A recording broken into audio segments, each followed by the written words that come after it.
sebuah hadis yang dikeluarkan Al-Imam Muslim dalam sahihnya dari Abi Hurairah radhiyallahu an marfu'an yang sampai kepada Nabi sallallahu alaihi wasallam, "Thalathatun la yukallimuhumullahu yaumal qiyamah wa la yuzakkihim wa la yanzuru ilaihim wa lahum adzabun alim. Syaikhun zanin wa malikun kadzabun wa ailun mustakbirun." Dari Abi Hurairah radhiyallahu an, Nabi sallallahu alaihi wasallam bersabda, 3 kelompok yang tidak akan diajak bicara oleh Allah Subhanahu wa taala pada hari kiamat, yang tidak akan dibersihkan oleh Allah pada hari kiamat, bahkan tidak akan dilihat oleh Allah pada hari kiamat, dan bagi mereka azab yang sangat pedih. Yang pertama, syaikhun zani, orang tua yang sudah renta tapi masih berzina. Yang kedua, wa malikun kadzab, penguasa yang berdusta. Wa ailun mustakbirun, dan orang miskin yang sombong. Dalam riwayat Salman Al-Farisi radhiyallahu an ada tambahan, wal munafiq sil'atahu bi khadifin kadhib, dan orang yang bersumpah atau memudahkan sumpah-sumpah palsu untuk melariskan dagangannya. Ma'asyiral muslimin yang dimuliakan Allah Subhanahu wa taala, 3 perkara ini adalah 3 perkara yang sangat mengkhawatirkan sekali, karena ancamannya sedemikian banyak dari Allah Subhanahu wa taala dan juga Rasulnya. Tidak akan diajak bicara pada hari kiamat, tidak akan dibersihkan, tidak akan dilihat, bahkan bagi mereka azab yang sangat pedih. Berarti sini 4 ancamannya. Pertama, tidak akan diajak bicara oleh Allah Subhanahu wa taala. Jangan lagi Allah Subhanahu wa taala yang mengajak bicara kita. Terkadang kita bicara dengan orang, kemudian orang itu tidak mau diajak bicara, bahkan memalingkan pandangannya, itu sudah sakit bagi kita. Apalagi Allah Subhanahu wa taala yang tidak bicara dengan kita, tentu lebih sakit lagi. Kemudian tidak dibersihkan, maknanya Allah Subhanahu wa taala sama sekali tidak memandang keimanan kita. Jadi apa yang sudah kita lakukan dari amal-amal soleh di dunia ini, Allah Subhanahu wa taala sama sekali tidak menilainya. Ini kan bahaya. Kemudian wala yang duru ilaihi, yang ketiga, Allah tidak akan melihat. Maksudnya melihat dengan kacamata rahmat. Kalaupun dia melihat kita, maka dengan kemurkaannya. Kita saja ada orang yang kita takuti, kemudian dia memandang kita dengan pandangan ancaman saja sudah takut kita. Apalagi Allah Subhanahu wa taala.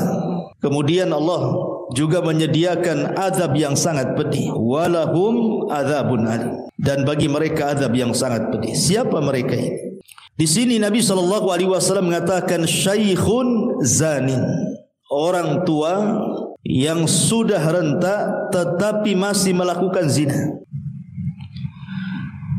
Ketika para ulama memberikan catatan kepada kalimat syaikhun zanin ini, para ulama mengatakan bahwa kalau seandainya ada 2 orang yang berzina, yang satu anak muda, yang satu orang yang sudah tua, sama-sama berzina,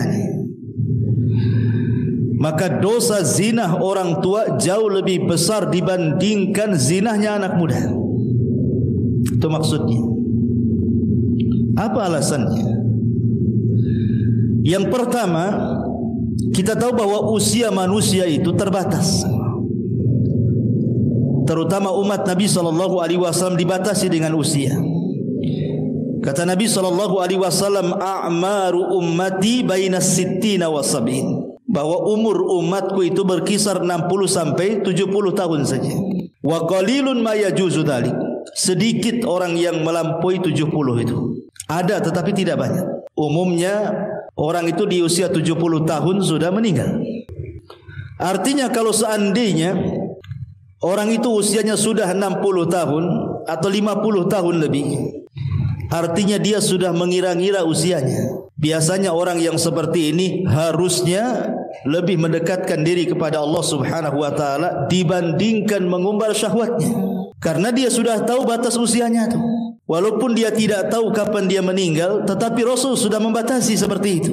Berarti orang yang sudah tua dan berzina, dia tidak tahu diri kalau dia sudah dekat ajalnya. Ini yang pertama. Yang kedua, kalau anak muda berzina itu sudah wajar karena syahwatnya memang besar. Walaupun tetap kita katakan zina itu dosa besar, mau dilakukan siapa saja. Tetapi anak muda melakukan zina itu ada pendorongnya, ada penyebabnya. Karena biasanya anak muda itu masih kencang syahwatnya, sehingga terkalahkan oleh hawa nafsunya, kemudian dia berzina.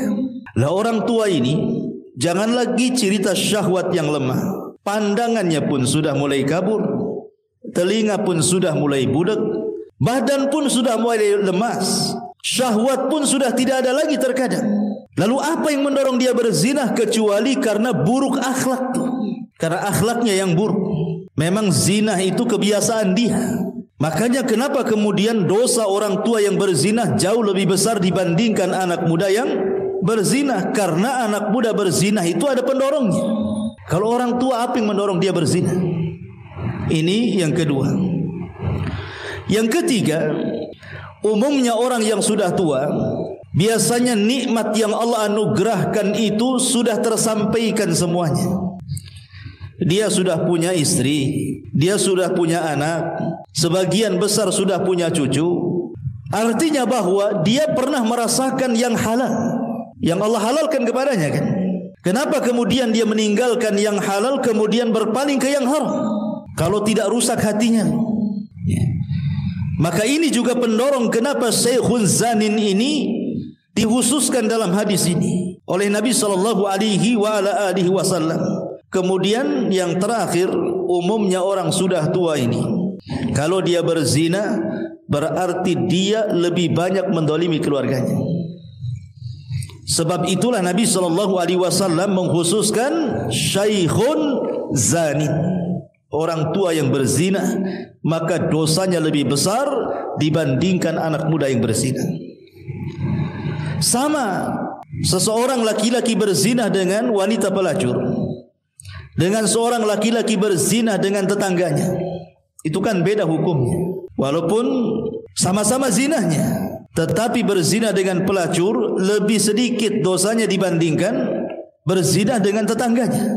Kenapa demikian? Karena kalau dia berzina dengan wanita tetangganya atau laki-laki tetangganya, berarti dosanya double.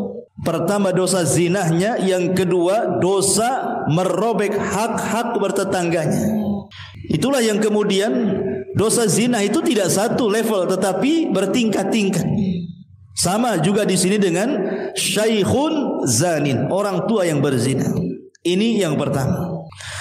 Kemudian yang kedua kata Nabi SAW, wa malikun kadzab. Malikun kadzab, penguasa yang berdusta. Kenapa kemudian Nabi SAW mengkhususkan penguasa yang berdusta lebih besar dosanya dibandingkan orang biasa berdusta? Bukankah dusta itu sama-sama dosa besar? Anda berdusta juga dosa besar, penguasa berdusta juga dosa besar. Lalu kenapa kemudian para penguasa kalau mereka berdusta dosanya lebih besar dibandingkan orang biasa? Karena apa yang mendorong penguasa berdusta kepada rakyatnya coba? Sementara hukum ada di tangannya.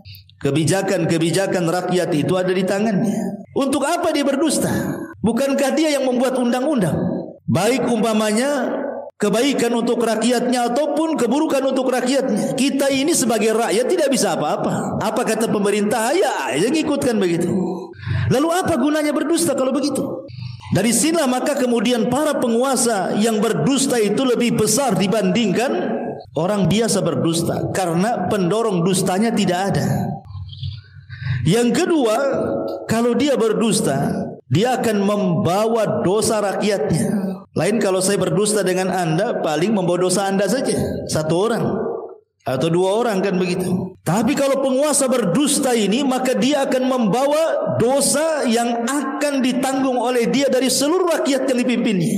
Makanya ketika Nabi SAW menulis surat kepada raja-raja untuk masuk Islam, Contoh saja surat Nabi SAW kepada Herakli, pembesar Romawi. Kata Nabi SAW, aslim taslam. Kalau kau masuk Islam, selamat kamu. Kalau tidak, kau akan menanggung dosa semua rakyatmu, kata Nabi. Itulah konsekuensinya pemimpin yang dusta itu. Tapi kalau pemimpin itu jujur, justru dia mendapatkan pahala rakyatnya. Makanya kenapa ketika Nabi SAW menyebutkan orang pertama dari orang-orang yang akan mendapatkan naungan arsy Allah di hari yang tidak ada naungan kecuali naungan Allah, pertama disebut oleh Rasul apa? Imamun adil, pemimpin yang adil. Nomor satu tu. Ya. Maka dari sini ma'asyiral muslimin yang dimuliakan Allah Azza wa Jalla, Allah khususkan para penguasa dusta ini dosanya lebih besar dibandingkan rakyat yang berdusta. Kemudian yang ketiga, kata Nabi sallallahu alaihi wasallam, wa'ailun mustakbir, orang miskin sombong. Ikhwatu fiddin yang dimuliakan Allah Subhanahu wa taala, gimana ceritanya orang miskin sombong? Sudah miskin sombong. Sombong itu kan harus ada pendorongnya. Seperti umpamanya Qarun. Kenapa Qarun sombong? Karena kaya. Kalla innal insana la yatgha an ra'ahus taghna. Terkadang ada orang-orang yang kalau Allah buka kekayaan dia melampaui batas. Berarti pendorong sombongnya si Qarun itu karena kekayaannya. Ada yang mendorong dia sombong. Namrud ataupun Fir'aun sombong. Apa yang mendorongnya? Kekuasaan dia. Karena dia punya kekuasaan, makanya dia sombong. Berarti yang mendorong Fir'aun sombong, Namrud sombong itu karena kekuasaannya. Berarti kekuasaan yang mendorong dia menjadi sombong. Atau mungkin karena ketampanan, atau mungkin karena kecantikan, atau mungkin karena sebuah jabatan, atau mungkin dalam sebuah pekerjaan, atau mungkin titel atau apalah namanya. Kan banyak pendorong-pendorong orang itu jadi sombong. Tetapi orang miskin sombong itu apa yang dorong dia sombong itu apa? Apa yang disombongkan orang miskin? Sudah ngontrak, banyak hutang, masalah dengan keluarganya, apa yang disombongkan orang miskin itu? Makanya ketika orang miskin itu tidak ada pendorong sombong, kemudian dia sombong, makanya orang miskin yang sombong lebih besar dosanya dibandingkan orang kaya yang sombong. Sekali lagi saya katakan, wajar orang kaya sombong itu karena kaya. Pejabat sombong karena jabatan, pemimpin sombong karena kepemimpinan, orang ganteng, orang cantik sombong karena punya rupa yang baik. Lah sudah miskin, jelek lagi, cemana yang mau disombongkan? Apa ceritanya? Ya. Makanya Nabi SAW langsung menegaskan wa'ailun mustakbir. Orang miskin sombong itu tidak akan diajak bicara, tidak akan dibersihkan, tidak akan dilihat. Allah sediakan azab yang sangat pedih. Naudzubillah. Ma'asyiral muslimin yang dimuliakan Allah Azza wa Jalla, berada di sini ada 3 perkara yang ingin saya jelaskan. 3 perkara yang merusak manusia. Dan yang terakhir dalam riwayat Salman Al-Farisi saya katakan tadi, wal munafiq sil'atahu bihalifin kadhib. Orang yang jualan untuk melariskan dagangannya bersumpah dengan sumpah-sumpah palsu. Dikit-dikit wallahi demi Allah, dari sana enggak dapat, padahal sudah dapat, dan begitu seterusnya, hanya untuk menguatkan saja biar cepat laris. Intinya bahwa ada 3 poin yang kita akan jelaskan yang merusak manusia itu 3. Pertama, al-kadhib, dusta. Yang kedua, al-kibr, sombong. Dan yang ketiga, zina. Inilah yang merusak manusia. Baik. Ma'asyiral muslimin yang dimuliakan Allah Subhanahu wa taala, bicara yang pertama al-kadhib, dusta. Nabi SAW pernah ditanya dalam hadis Safwan ibn Sulaim atau ibn Salim radhiyallahu an, ayakunul mu'minu jabbanan ya Rasulullah? Rasul, mungkinkah seorang mukmin itu penakut? Kata Rasul, na'am, mungkin saja seorang mukmin itu penakut. Kemudian Rasul ditanya lagi, ayakunul mu'min bakhilan? Apakah seorang mukmin itu bisa jadi bakhil? Kata Rasul, na'am, boleh jadi seorang mukmin itu bakhil. Kemudian kata orang ini, ayakunu mu'min kadziban? Mungkinkah seorang mukmin itu pendusta wahai Rasul? Kata Rasul, la, tidak. Seorang mukmin tidak mungkin berdusta. Dia boleh penakut, diajak jihad mikir-mikir. Dia boleh bakhil, disuruh sedekah mungkin malas. Tetapi seorang mukmin tidak mungkin dusta, kata Rasul. Karena akhlak seorang mukmin tidak mungkin dusta. Kemudian Rasul membacakan ayat, innama yaftaril kadhiba alladhina la yu'minuna biayatillah wa ulaika humul kadhibun. Hanya saja orang-orang yang mengarang-arang kedustaan itu dilakukan orang-orang yang tidak beriman dengan ayat-ayat Allah dan mereka adalah para pendusta. Allah nafikan iman dalam ayat ini kepada para pendusta. Karena seorang mukmin tidak mungkin berdusta. Jangankan seorang mukmin di zaman jahiliyah. Di zaman jahiliyah, dusta itu aib bagi mereka. Amr ibn As radhiyallahu anhu sebelum masuk Islam masih kafir, masih musyrik, masih menyembah berhala. Dia berkawan dengan Musailamah al-Kadzdzab. Musailamah al-Kadzdzab orang yang ngaku nabi palsu itu di zaman Nabi. Bertandanglah Amr bin As ke rumah Musailamah al-Kadzdzab. Kata Musailamah al-Kadzdzab, "Ya Amr, kau kan tetangga si Muhammad. Apa yang terakhir kau ingat dari surat yang diturunkan Jibril kepadanya?" Kata Amr bin As, "Yang aku ingat adalah suratul Fil." Sudah dibacakan, "Ara'aita alladhi alam tara kaifa fa'ala rabbuka bi ashabil fil alam yaj'al kaidahum fi tadlil wa arsala alaihim tayran ababil tarmihim bi hijaratin min sijil faja'alahum ka'asfin ma'kul." Katanya. Hafal Amr ini. Walaupun masih musyrik, karena orang-orang Arab biasa ngapal syair. Ya. Kata Musailamah al-Kadzdzab, "Ya, semalam juga Jibril mampir ke rumahku," katanya. Dia pun menitipkan surat kepadaku. Kata Amr bin As, "Surat apa itu?" "Suratul Difda," surat kodok, katanya. Kata Amr bin As, "Coba bacakan suratmu wahai Musailamah," katanya. Kemudian Musailamah mengatakan, "Dia Difda binta Difda aini niki mata niki fa inna a'laki fitin wa asfaluki filma." Hei kodok, anak putri kodok, silakan mengodok karena paling tinggi tempatmu di tanah, paling rendah kau dalam dasar air, katanya.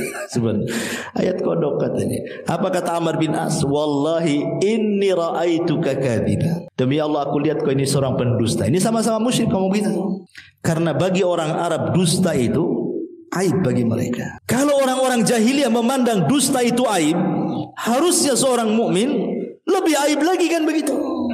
Ma'asyiral muslimin yang dimuliakan Allah, makanya ketika Nabi SAW menjelaskan tentang dosa para pendusta di dalam kuburan itu.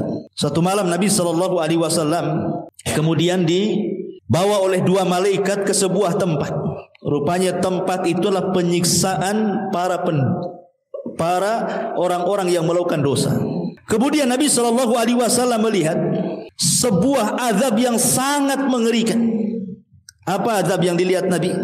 Kata Nabi SAW, "Aku melihat ra'aitul lailata rajulaini atayani."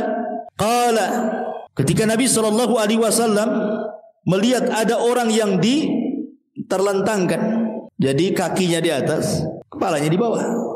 Kemudian di sampingnya ada orang yang memegang pisau dalam bentuk cerulit bengkok begini. Kemudian dimasukkan ke dalam mulutnya, kemudian diiris sampai ke tengkuknya. Kemudian setelah itu dimasukkan ke lubang hidungnya, kemudian diiriskan sampai ke tengkuknya. Kemudian diulang ke sebelah kirinya. Kemudian diiriskan sampai ke tengkuknya. Kemudian diulang ke hidung sebelah kirinya, diiriskan sampai ke tengkuknya. Rupanya ini sudah balik lagi. Terus seperti itu. Kata Rasul, "Mahadan, apa ini?" Kata Jibril, "Intalik, intalik." Kemudian hadis ini panjang.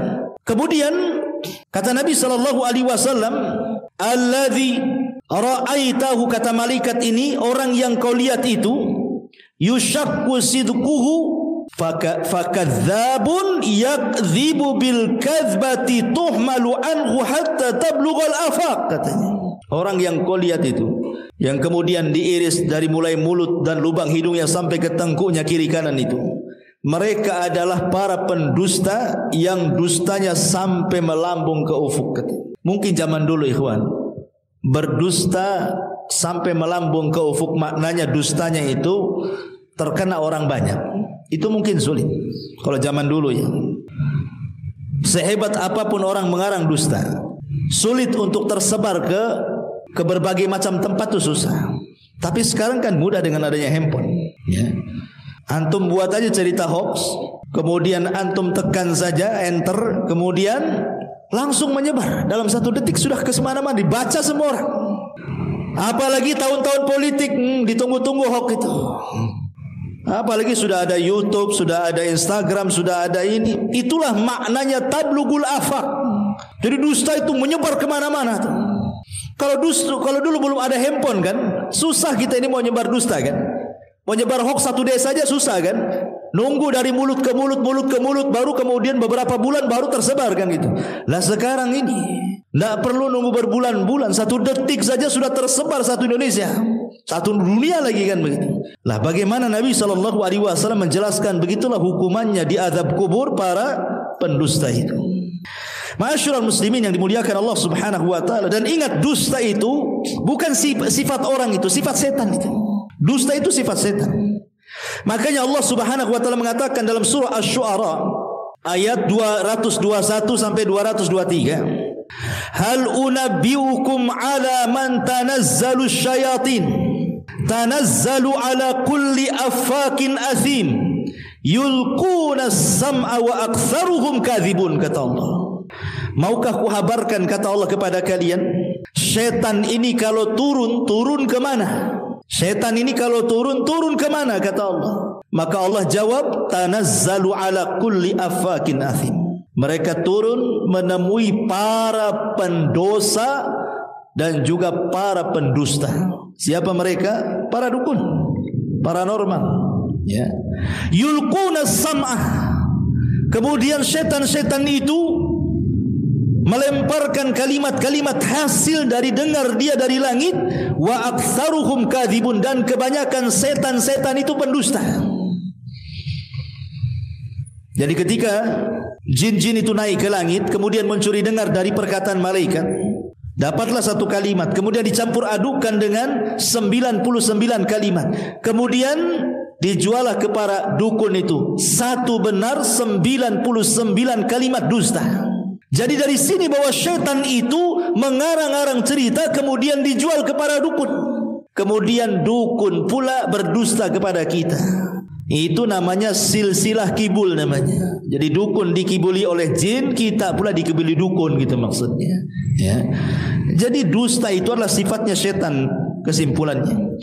Kemudian juga sifatnya orang-orang munafik. Bahkan Nabi SAW mengatakan bahwa jima' hisal, keseluruhan watak-watak munafik itu adalah kadzib, dusta. Apabila mereka hasad, mereka berdusta. Apabila mereka dengki, mereka berdusta. Apabila mereka hendak menipu, mereka berdusta. Apabila mereka bicara, mereka berdusta. Itulah orang munafik itu. Makanya Nabi SAW mengatakan ayatu munafikin salasatun. Tanda orang munafik itu 3. Salah satunya, kata Rasul, idza haddatsa kadzab. Apabila dia ngomong berdusta. Artinya dusta ini sifatnya orang kafir, sifatnya orang munafik, sifatnya syaitan, dan begitu seterusnya. Ma'asyiral muslimin yang dimuliakan Allah Subhanahu wa taala, tapi kan dusta ini tingkat-tingkatan. Sama dengan zina juga bertingkat-tingkat kan. Yang paling besar dosanya adalah dusta itu kalau al-kadzibu 'ala Allah war rasul. Dia berdusta atas nama Allah dan atas nama Rasulnya. Ini dusta paling besar. Ya. Seperti umpamanya dia menciptakan hukum, Allah mengatakan halal, Allah mengatakan haram, padahal Allah tidak mengatakan ini halal, ini haram. Kita balik hukum Allah. Dan Allah katakan dalam surah An-Nahl ayat 116, Allah mengatakan wala taqulu lima tasifu alsinatukumul kadhiba hadza halalun wa hadza haramun litaftaru 'ala Allahi kadhiba. Maka janganlah kalian mengucapkan sesuatu dan mengatakan ini halal, ini haram, padahal Allah tidak mengatakannya, hanya untuk berdusta atas nama Allah Subhanahu wa taala. Kemudian yang kedua, atau mungkin dia tidak mengatakan seperti itu, merubah-rubah ayat-ayat Al-Quran, yang halal diharamkan, yang haram dihalalkan, dan begitu seterusnya. Boleh jadi mungkin dia mentafsirkan Al-Quran yang bukan tafsirnya dengan kedustaan karena hawa nafsunya. Atau mungkin dia membuat sebuah riwayat hadis yang dinasabkan kepada Rasul, yang kemudian hadis itu hadis maudhu, hadis palsu. Atau mungkin sudah ada hadis palsu kemudian disebarkannya. Itu sama dengan berdusta atas nama Rasul. Betapa banyak para duat, para dai yang mereka tidak paham dengan hadis-hadis Rasul, berceramah tiba-tiba mengeluarkan hadis-hadis maudhu. Kata Nabi SAW dalam sebuah hadis, man kadzaba alayya muta'ammidan falyatabawwa maq'adahu minan nar. Siapa yang sengaja berdusta atas namaku, silahkan tempat duduknya di neraka. Kan banyak itu para dua. Kalau kita menyampaikan hadis dan ini hadis palsu, jelaskan ini hadis palsu. Jangan dilempar begitu saja karena masyarakat tidak paham. Akhirnya masyarakat mengimani sesuatu yang tidak boleh diimani. Ini yang pertama. Yang kedua, al-kadhibu 'alan nas, berdusta kepada manusia seperti orang-orang munafik. Mereka berdusta. Allah mengatakan dalam Al-Quran, seperti dalam surah Al-Munafikun, nashhadu innaka la Rasulullah, kami bersaksi bahwa engkau adalah Rasulullah. Maka Allah Subhanahu wa taala bantah, tidak, engkau tidak sedang bersaksi dia Rasul. Kenapa? Wallahu ya'lamu innaka la Rasul wallahu yashhadu innal munafiqina lakadzib. Di ujung ayat Allah mengatakan innal munafiqina lakadzibun. Para orang-orang munafik itu adalah para pendusta. Kemudian yang ketiga, al-kadhibu fi hadithi bainan nas, berdusta ketika bermuamalah bersama manusia. Dan itu paling banyak di masyarakat itu. Orang-orang yang suka berdusta di masyarakat itu paling banyak.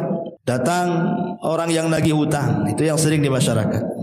Nanti orang tuanya bilang sama anaknya, bilang bapak tak ada. Anak ini pula bego, ngomong sama debt kolektornya, bapak tadi ngomong, dibilang katanya tak ada katanya. Apa enggak berang tuh debt kolektornya.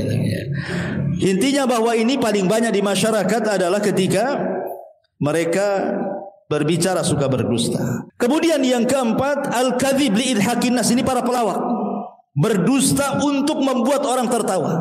Hati-hati ya. Kadang-kadang saya tidak paham kenapa profesi para pelawak itu dengan bangganya mereka melawak. Kemudian dalam lawakannya mereka berdusta hanya untuk mendapatkan tertawaan manusia. Ini dosa besar. Nabi SAW mengatakan wail. Bayangkan, diawali dengan kalimat wailun, kata Rasul. Wailun lilladzi yuhadditsu bil hadithi liyudhika bihil qaum fayakdzib. Wailun lahu kata Rasul. Neraka wel. Tahu wel? Wel itu sebuah lembah di dasar jahanam yang sangat dalam, yang sangat hitam, yang sangat busuk. Itulah wel. Sebuah lembah di neraka jahanam itu disebut wailun. Di Quran banyak, wailun lil mutaffifin, wailun likulli afakin azim, wailun likulli humazatil lumaza, banyak dalam Quran. Ya. Wailun, lembah di neraka jahanam untuk siapa? Untuk orang yang mereka berbicara. Kemudian pembicaraannya itu meniatkan untuk supaya sebuah kaum mentertawakan pembicaraannya, kemudian dia berdusta. Jadi dia melawak kemudian berdusta supaya orang tertawa. Well, kata Nabi 3 kali, wailun, wailun lahu, wailun lahu, wailun lahu, katanya. Naudzubillah. Ya. Kemudian juga yang nomor 5, al-mubalaghatu fil itra' wal madah, atau orang terlampau menyanjung orang. Di zaman dulu banyak orang-orang yang ingin mendekati para pemimpin, para khalifah, sehingga kemudian melantunkan syair-syair walaupun harus berdusta, yang penting khalifah senang. Para penjilat, ya. Dan itu juga banyak di masyarakat kita. Apabila kita menjagokan pamannya pemimpin tertentu, kemudian memuja-muji, kemudian di-share di short ataupun di YouTube atau di apa kan, memuji dengan berlebihan kan, padahal berdusta. Oh, si anu itu sudah ini yang sudah dilakukannya selama menjadi pemimpin begini. Enggak ada sebenarnya. Ya ada, tapi sebagian tidak ada. Tapi dia berdusta hanya untuk kemudian kampanye ke sana kemari itu. Ini tidak boleh seperti ini dusta juga. Dosa besar. Apa yang Anda cari dari dusta itu sebenarnya? Ya. Kemudian yang nomor 5, nomor 6, al-kadhibu atau kadhibut tajir fi bayani sil'atihi. Ini juga banyak di pasar-pasar.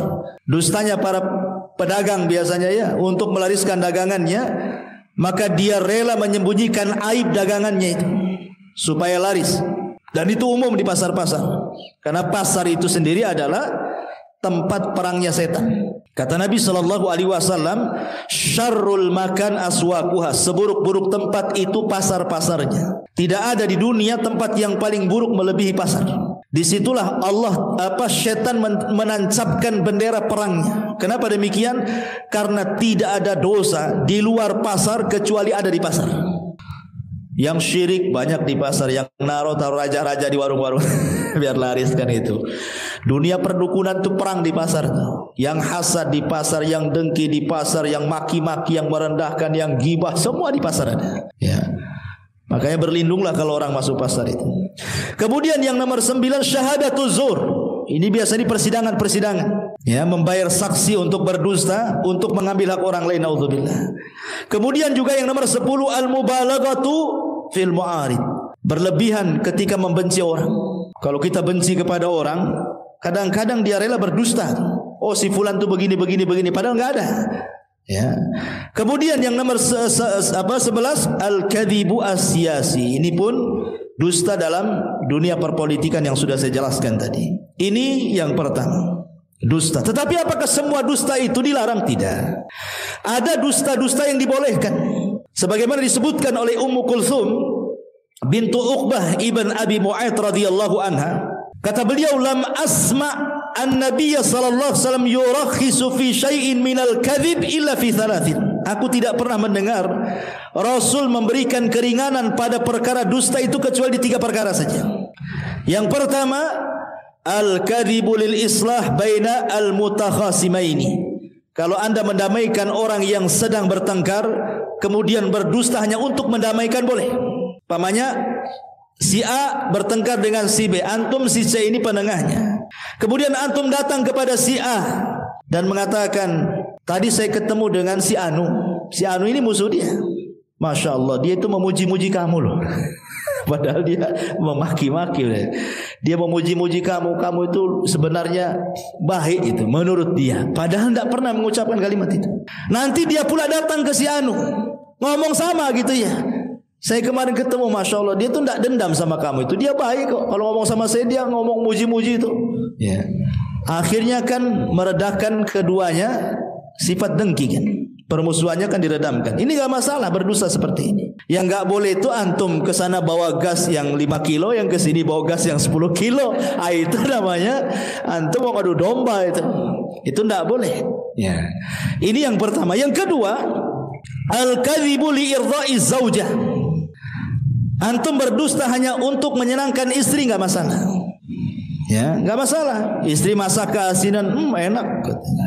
Luar biasa. Ini kalau dimakan salero basamo ini. Padahal asinnya naudzubillah ya kan. Enggak ada masalah. Terutama antum yang poligami. Biasanya banyak dusta orang poligami itu. Enggak ada masalah, hanya untuk supaya istri pertama enggak marah mamanya kan. Nah, di mana bang? Padahal lagi di istri kedua, lagi di pasar kan. Sebab kalau antum bilang di istri kedua apa enggak muring-muring kan gitu ya. Maka hanya untuk mencari keridhaan tidak ada masalah. Tetapi jangan terus-terusan kan itu ya, ada batasnya. Kemudian juga dalam melihat pakaian istri, melihat penampilan, melihat macam-macam kan itu. Pandai-pandailah berdusta, karena dusta ini terkadang mengawetkan rumah tangga. Terkadang jujur itu justru memberantakan rumah tangga kan itu ya. Jujur saya sama kamu, apa? Kamu itu bau, kamu ini. Stres istrinya ya. Terkadang perlu dusta juga. Dusta dalam rumah tangga itu terkadang penyedap ya.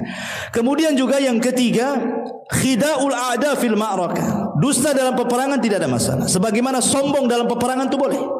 Seperti Ali sombong dalam peperangan untuk mengodonkan lawan, itu dia sombong dia. Kamu tahu siapa saya, kata Ali. Ana alladzi sammatni ummi Haidarah.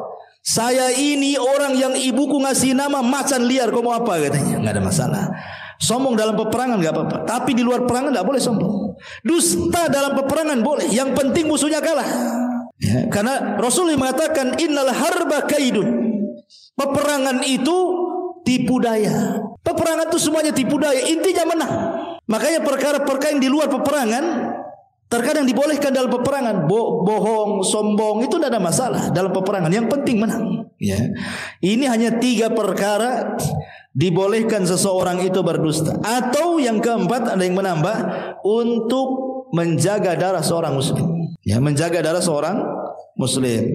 Dia dikejar mau dibunuh, sembunyi di rumah antum ya, kemudian tanya yang bunuh, mana dia? Enggak ada, padahal di kamar kan itu ya. Itu juga dibolehkan, wallahu a'lam. Taib. Ini yang pertama, al-kadhib, dusta. Saya pernah terbaca fatwa daripada Syekh bin Baz ketika beliau ditanya tentang bagaimana seorang orang tua yang menceritakan sebuah kisah yang kisah itu kisah fiktif. Kisah enggak ada ceritanya, enggak ada nyatanya, lain dengan kisah para nabi kan jelas. Kisah para sahabat, kisah orang-orang soleh. Ini enggak, dia hanya bercerita ngarang-ngarang cerita. Ya, seperti kisah si kancil sama si buaya itu kan. Si kancil dengan Pak Tani atau apalah kisah-kisah desa itu. Diceritakan kepada anak supaya mentarbiah anak. Maksudnya supaya anak itu jadi baik, jadi berbuat baik sama orang tuanya. Tapi kisah yang diceritakan itu fiktif.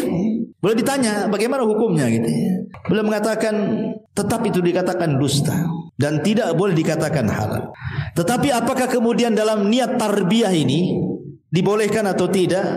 Beliau mengatakan masih dipelajari gitu. Ya. Artinya bahwa sekelas Syekh bin Baz seorang alim saja, beliau wara' dalam berfatwakan apakah itu boleh atau tidak kan gitu ya. Apalagi kita. Ya, maka jangan mudah-mudah kemudian seseorang itu memberikan fatwa, kemudian fatwanya itu ternyata tidak berdasar atau agak-agak menurut dia gitu ya. Mungkin agak-agak jawabannya kayak gini. Enggak boleh. Agama ini jangan main agak-agak, harus pasti karena kebenaran itu ada tolak ukurnya Al-Quran dan Sunnah. Ya. Ma'asyiral muslimin yang dimuliakan Allah Azza wa Jalla. Yang pertama, yang kedua, sombong atau al-kibar. Nabi SAW mengatakan dalam sebuah hadis, yuhsyarul mutakabbiruna amsalaz-zar yaumal qiyamah fi suratir rijal yaghshahumudz dhullu min kulli makanin yusaquna ila sijnin fi jahannam ila akhiril hadis.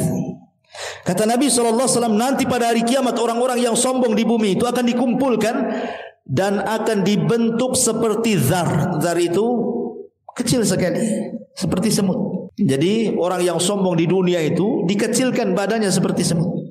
Kemudian dia akan terseok-seok karena takut diinjak orang-orang besar.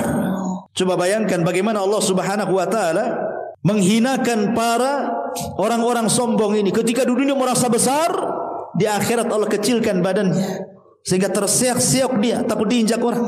Begitulah al-jaza min jinsil amal. Balasan itu disesuaikan dengan amalannya. Makanya dulu saya ceritakan kepada antum tentang seorang alim namanya siapa itu? Ibnu Dinar, Malik ibn Dinar rahimahullahu taala. Malik ibn Dinar rahimahullahu taala, ketika ada seorang yang sangat masyhur namanya Muhallib ibn Abi Sufrah. Muhallib ibnu Abi Sufrah. Dia seorang jenderal perang, itu ma'ruf. Jenderal perang seorang muslim. Ya. Dia bisa membawa pasukannya dan selalu membawa kemenangan dalam perangnya itu. Muhallib ini ma'ruf kisahnya. Muhallib ini jenderal perang di zaman itu. Jadi ada seorang ulama namanya Malik ibn Dinar rahimahullahu taala. Ketika dia lewat, Muhallib ini lewat di depan dia, tetapi cara jalannya itu seperti orang sombong, membusungkan dada. Ya. Maka Malik ibn Dinar kemudian tidak suka dan mengatakan, cara jalanmu ini adalah jalan yang Allah murkai. Sebaiknya jangan jalan seperti itu. Biasa saja. Ya. Apa karena kau jenderal gitu bahasanya? Tapi bahasa ulama ini mengatakan sebaiknya kau jangan jalan seperti itu, karena jalan seperti itu adalah jalan yang dimurkai Allah. Kemudian Muhallib, karena dia seorang jenderal perang, mengatakan, ata'rifuni, berani-beraninya kau bicara kepadaku dan menasihati diriku, tahukah siapa aku, katanya. Maka kata Malik ibn Dinar, na'am, saya tahu persis siapa kamu, katanya. Saya tahu persis siapa kamu. Kemudian kata Muhallib, kalau begitu siapa saya, katanya.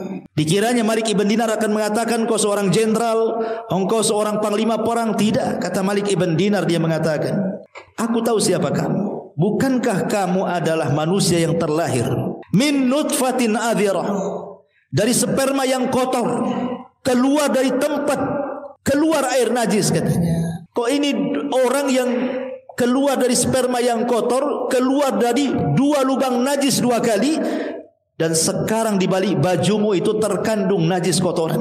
Dalam perutmu itu banyak kotorannya. Dan seandainya kau mati pun kemudian kau tidak dikuburkan, maka bangkaimu adalah bangkai yang sangat menjijikkan manusia. Enggak ada orang yang berani mendekati bangkaimu.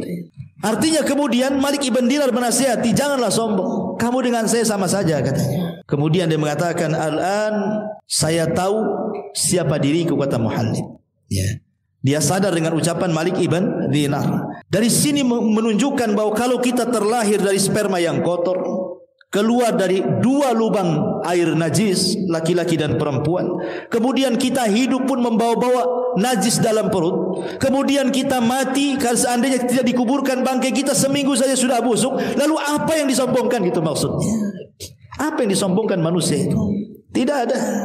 Makanya Ibnu Sammak suatu ketika menghadap Harun ar-Rasyid, seorang pemimpin ma'ruf. Harun ar-Rasyid, pemimpin adil, khalifah. Ya. Jadi di hadapan Harun ar-Rasyid ini ada minum air putih. Kemudian Ibnu Sammak mengatakan, ya khalifah, seandainya Allah tahan minuman itu dan kau tidak bisa meminumnya, kira-kira supaya engkau bisa meminum air itu, kau tebus berapa air itu? Saat ini di dunia ini tidak ada air, kecuali hanya ada di gelas itu saja. Kau akan tebus berapa air itu? Kata Harun ar-Rasyid, aku akan tebus dengan separuh kerajaanku, katanya. Kemudian kalau seandainya air itu sudah masuk ke badan, kemudian tidak bisa keluar lagi, orang tidak bisa kencing, otomatis jadi penyakit kan, bisa mati orang. Kira-kira supaya bisa keluar dari perutmu itu air itu, kau berani bayar berapa? Kata Harun ar-Rasyid, aku bayar dengan seluruh kerajaanku, katanya. Lihat, satu kerajaan yang dimiliki Harun ar-Rasyid tidak sebanding dengan satu gelas air. Lalu apa yang disombongkan, gitu maksudnya? Kalau dunia ini tidak lebih daripada segelas air, ya. Makanya ketika Allah Subhanahu wa taala menceritakan tentang kisah orang-orang yang sombong dalam Al-Quran, lihat akibat mereka. Seperti Qarun saja kan, fa khassafna bihi wa bidarihil ardh. Kami tenggelamkan Qarun dan seluruh kekayaannya. Lihat Fir'aun, fa aghraqnahu, kami tenggelamkan dia. Lihat Namrud, dihukum 40 tahun, dimasukkan satu ekor nyamuk ke lubang hidungnya, bersarang 40 tahun di otaknya. Namrud tersiksa. Matinya Namrud itu gara-gara dipukul sendal. Namrud itu mati gara-gara dipukul sendal, ya. Kenapa? Untuk menghilangkan binatang yang ada di kepala, seekor nyamuk bersarang di otaknya 40 tahun. Dia minta kepada pembantunya setiap hari dipukul sandal. Tapi Allah Subhanahu wa taala tidak keluarkan sebagai azabnya, akhirnya mati. Mati gara-gara sandal. Itu Namrud yang sombongnya, naudzubillah, ya. Begitulah orang sombong, ma'asyiral muslimin yang dimuliakan Allah Subhanahu wa taala. Makanya Rasul tidak suka dengan orang-orang sombong. Di zaman Rasul ada Abi Dzar Al-Ghifari mencela Bilal bin Rabah. Abi Dzar Al-Ghifari seorang sahabat, ya. Dia mengatakan kepada Bilal ibn Rabah, ya ibna Sauda, katanya, wahai anak orang hitam. Apa kata Nabi SAW? Ya Aba Dzar, a'ayyartahu bi ummi, a'ayyartahu bi ummi. Apakah engkau mencela Bilal dengan ibunya? Innaka mru'un fika jahiliyah. Dalam hatimu itu ada kejahilian, kata Rasulullah. Rasul tidak suka. Ini seorang sahabat, ya. Tidak bisa, karena datangnya Islam itu untuk menyetarakan antara si hitam dengan si putih, antara si Arab dengan non-Arab. Semua sama dalam Islam itu. Makanya kenapa Nabi SAW ketika khutbatul Arafah mengatakan la fadla bainal Arabi wal Ajam walal aswad alal ahmar illa bitaqwallah, katanya. Tidak ada beda antara si hitam, si merah dan si putih. Tidak ada beda antara anda orang Arab atau non-Arab. Yang membedakan kalian hanyalah takwa, kata Rasul. Datangnya Islam inilah yang kemudian menyetarakan semua manusia. Lalu apa yang disombongkan dalam Islam? Makanya kenapa kemudian banyak orang-orang yang tidak suka dengan dakwah Rasul akhirnya jadi munafik. Contohnya siapa? Ubay ibn Khalaf, ya. Abdullah ibn Ubay ibn Khalaf, tokoh munafik, dulunya sangat dibanggakan oleh dua kabilah besar, Khazraj dan Aus, kan, sebelum kedatangan Rasul dari Mekah ke Madinah. Bahkan dijagokan akan memimpin dua kabilah besar Ansar sebelum masuk Islam mereka. Datang Nabi, rupanya kabilah Ansar dua-duanya masuk Islam, Khazraj dan Aus itu. Kemudian Islam menyatarakan mereka semuanya. Akhirnya Abdullah ibn Ubay tidak lagi dihormati, kan? Karena apa? Semua sama dalam Islam itu. Mau anda pemimpin, kami rakyat. Mau anda pejabat, kami orang biasa. Mau anda kaya, kami miskin. Semua sama. Sejak itulah akhirnya Abdullah ibn Ubay dendam kepada Rasul. Akhirnya jadi munafik dia. Ya. Ma'asyiral muslimin yang dimuliakan Allah Azza wa Jalla. Taib. Sombong ini banyak pengaruhnya. Di antaranya ikhwatu fiddin muliakan Allah Azza wa Jalla, persis kata Nabi SAW ketika ditanya apa itu sombong, kata Rasul, batrul haq wa ghamdun nas, menolak kebenaran. Semata-mata menolak kebenaran itu sudah dianggap sombong. Menolak Quran, menolak hadis itu sombong orang itu. Yang kedua, merendahkan manusia, karena biasanya orang sombong itu dia cuek dengan orang. Kalau antum ingin tahu orang kaya sombong itu, ngobrol dengan dia. Ya, ngobrol dengan orang-orang kaya itu. Kalau dia tidak punya perhatian dengan antum, ya antum dicuekinnya, antum sekedarnya, itu sombong itu orang. Tidak memandang, apalagi wajah dia kemana, wajah antum kemana, kan itu ya. Ya. Seperti itu ikhwan. Na'udzubillah ya. Kemudian juga su'u muamalatin nas. Biasanya orang sombong itu buruk muamalahnya. Sangat buruk muamalahnya. Ketika ada seorang laki-laki minta izin kepada Nabi SAW, kemudian kata Nabi kepada Aisyah, bi'sa akhul asyirah, seburuk-buruk orang yang datang itu dia wahai Aisyah, katanya. Kemudian ketika datang orang ini, tiba-tiba Nabi SAW senyum-senyum, tertawa-tertawa. Aisyah heran gitu. Kata Aisyah, Nabi SAW, tadi kau mengatakan seburuk-buruk orang dia, ketika dia sudah datang kau tajamul pula, artinya berpura-pura pula kan itu. Tidak menunjukkan bahwa dia itu orang jahat, katanya kan. Padahal yang datang ini orang munafik. Sampai-sampai Rasul mengatakan ketika datang Hasan Husain, dicium sama Nabi. Orang ini mengatakan, ya Rasulullah, saya punya 10 anak laki-laki dan perempuan, tidak ada yang aku cium satupun, katanya.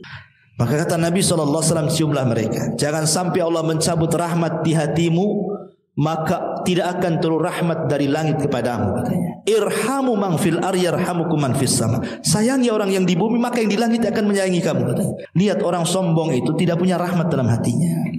Ya, tidak punya rahmat sama sekali. Karena muamalahnya buruk orang-orang seperti itu. Makanya kenapa Nabi SAW sangat mengajarkan tawadhu dan membenci kesombongan. Sampai di akhir hayatnya loh. Sebelum wafatnya Rasul, itu di akhir khutbah beliau, sebelum beliau wafat, beliau naik mimbar. Kemudian kata Nabi SAW, man kuntu darabtu dhahran fahadha dhahri, kata Rasul. Siapa yang dulu ku pukul punggungnya, ni punggungku, pukul sekarang. Wa man akhadtu malan fahadha mali falyaqtas minhu falyakhudh minhu. Siapa yang dulu ku ambil hartanya, ini lo hartaku, ambil sekarang, katanya. Wa man syatamtu irdan fahadha irdi falyaqtas minhu. Atau yang dulu pernah ku caci, ku maki, ku rendahkan, ku gibah, nih kehormatanku, caci sekarang. Itu sebelum wafatnya Nabi. Nabi ingin mengajarkan kepada kita bahwa begitulah sikap tawadhu gitu ya. Nabi ingin tawadhu, bukan mentang-mentang dia Nabi kemudian suka-suka dia mendolimi rakyatnya, tidak. Rasul tetap minta dikisos. Sampai dari kerumunan orang itu ada laki-laki tiba-tiba berdiri, saya siap mengkisos anda wahai Rasul. Wah, satu masjid ribut sahabat, siapa yang berani? Nabi lagi sakit, tiba-tiba ada yang berani kemudian mengatakan, ana ya Rasulullah, saya wahai Rasul. Ya, ala dha'fir riwayah, walaupun sebagian lama melemahkan riwayat ini. Rupanya kata Rasul, maju-maju kamu. Makin dekat, makin kenal Rasul. Lah, rupanya dia adalah siapa?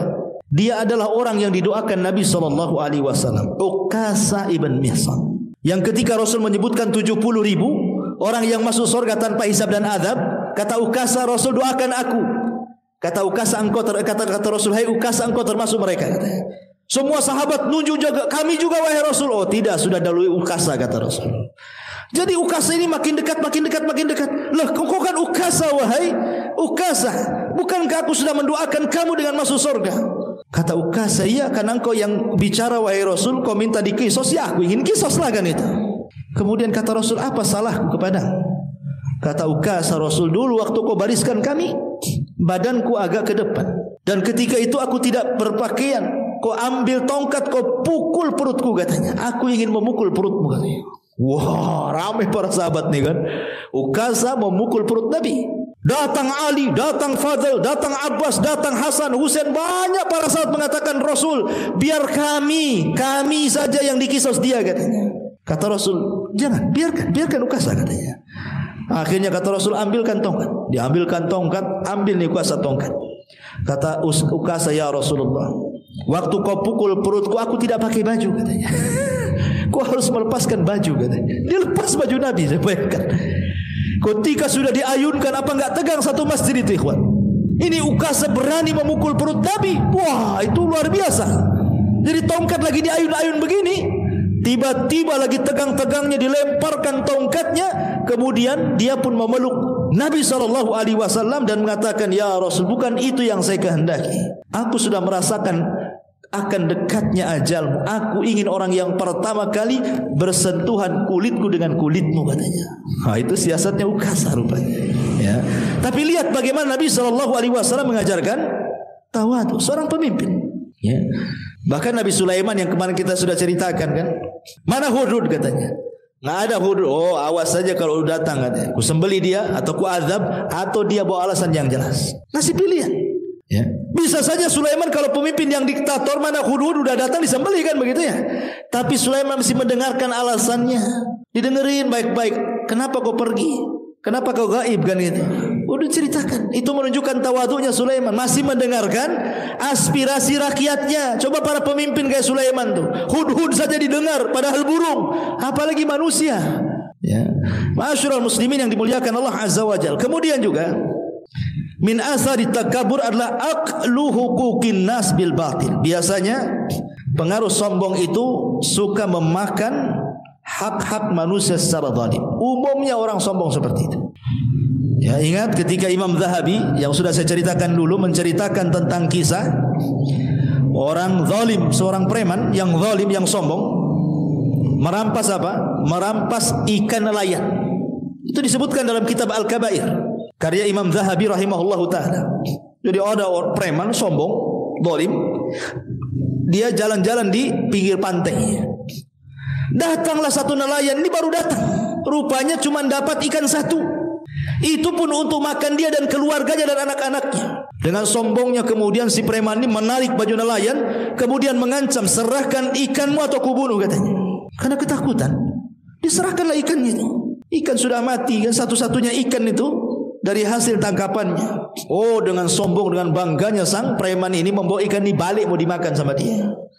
Di tengah jalan Allah takdirkan ikan itu hidup, kemudian menggigit tangannya. Dia kira gigitan ikan itu biasa-biasa saja, ya berdarah begitu ya biasalah. Ya.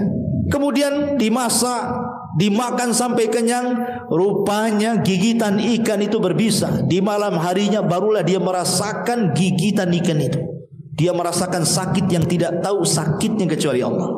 Menjerit di malam hari, saking sakitnya itu, karena jarinya digigit ikan itu. Akhirnya keesokan harinya tidak tahan, dia datang ke tabib. Dia menceritakan, ya tabib, saya kegigit ikan nih.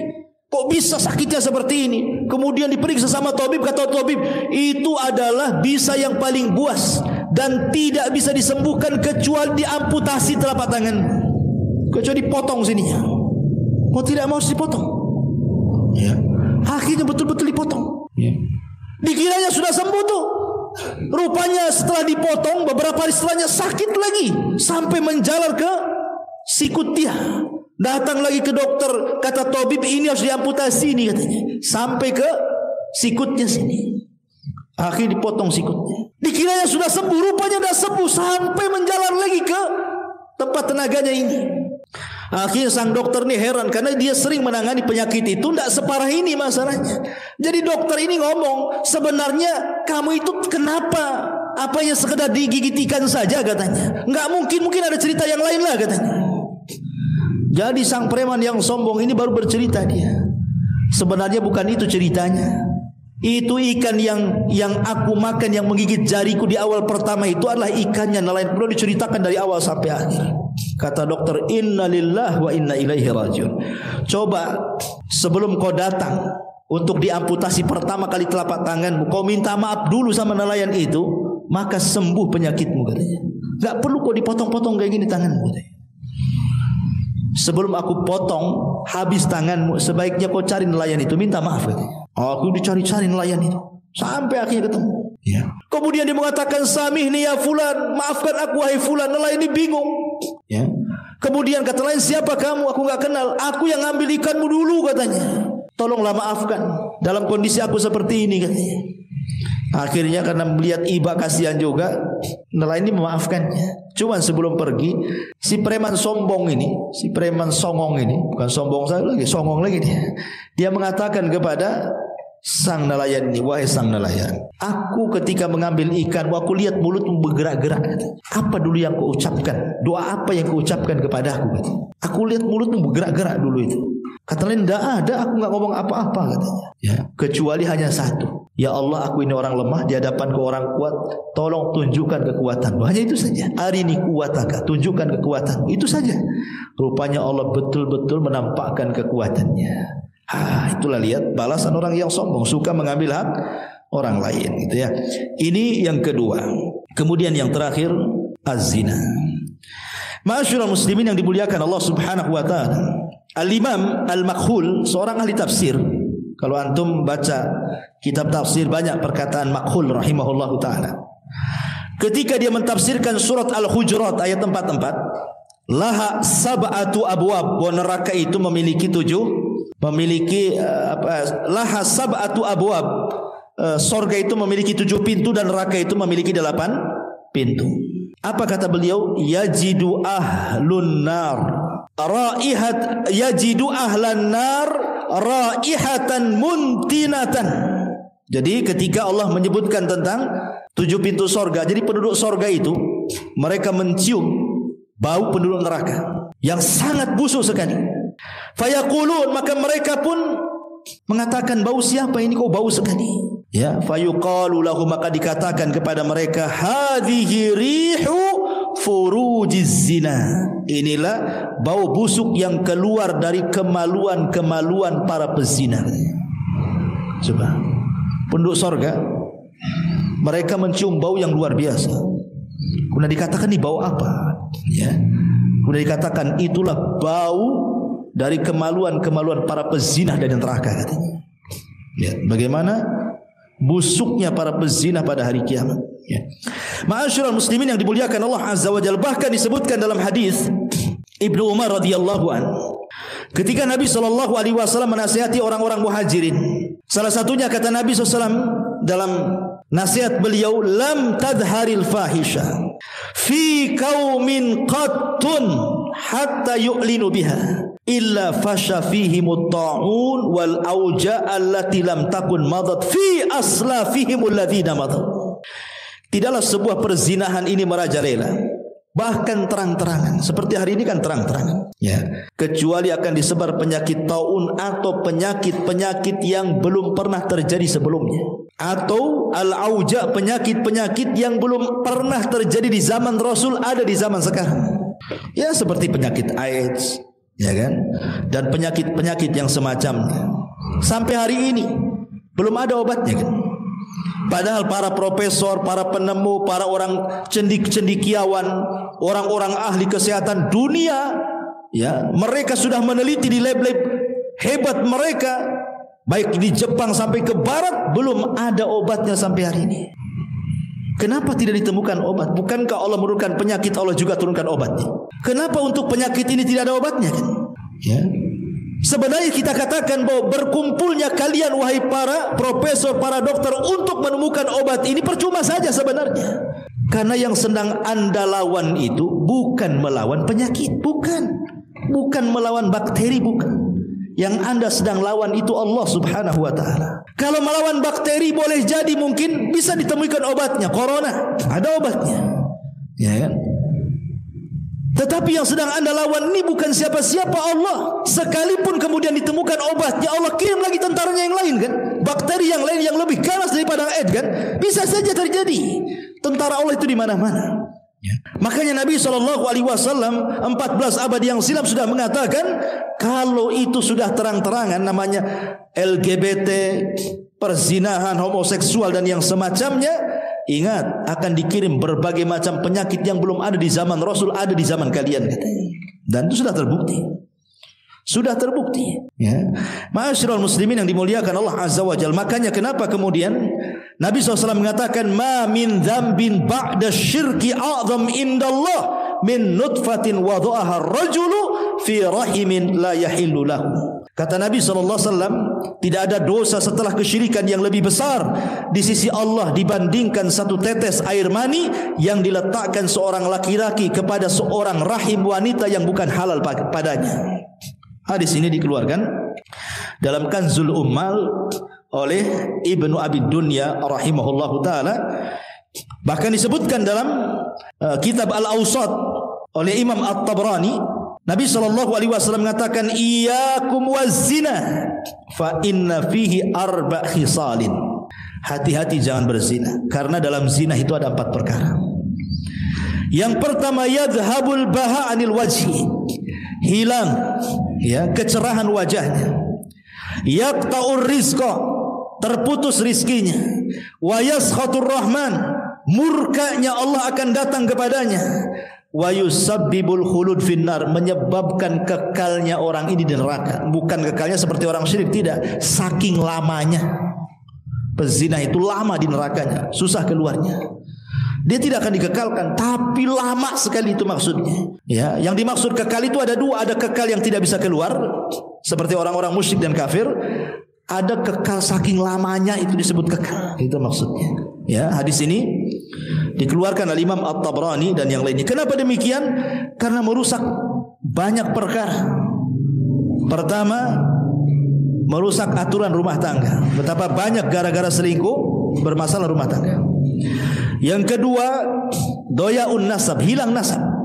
Anak-anak hasil zina akhirnya tidak dinasabkan kepada bapaknya, tidak mendapatkan hak waris, tidak mendapatkan hak mahram, tidak mendapatkan hak wali. Subhanallah. Dan dia bagikan orang lain dengan bapaknya. Tidak diakui. Dalam Islam tidak diakui. Jadi hilang nasabnya. Ya. Kemudian juga Imam Ibnul Qayyim rahimahullah ta'ala sampai mengatakan, lihat bagaimana Islam ketika menghukum hudud, had pezina itu berbeda dengan hukum hudud yang lainnya. Khusus untuk hukuman pezina, ya. Pertama, bahwa kata Imam Ibnul Qayyim rahimahullahu taala, al-qatlu fihi bi ashna'il qatalat, membunuhnya dengan seburuk-buruk pembunuhan.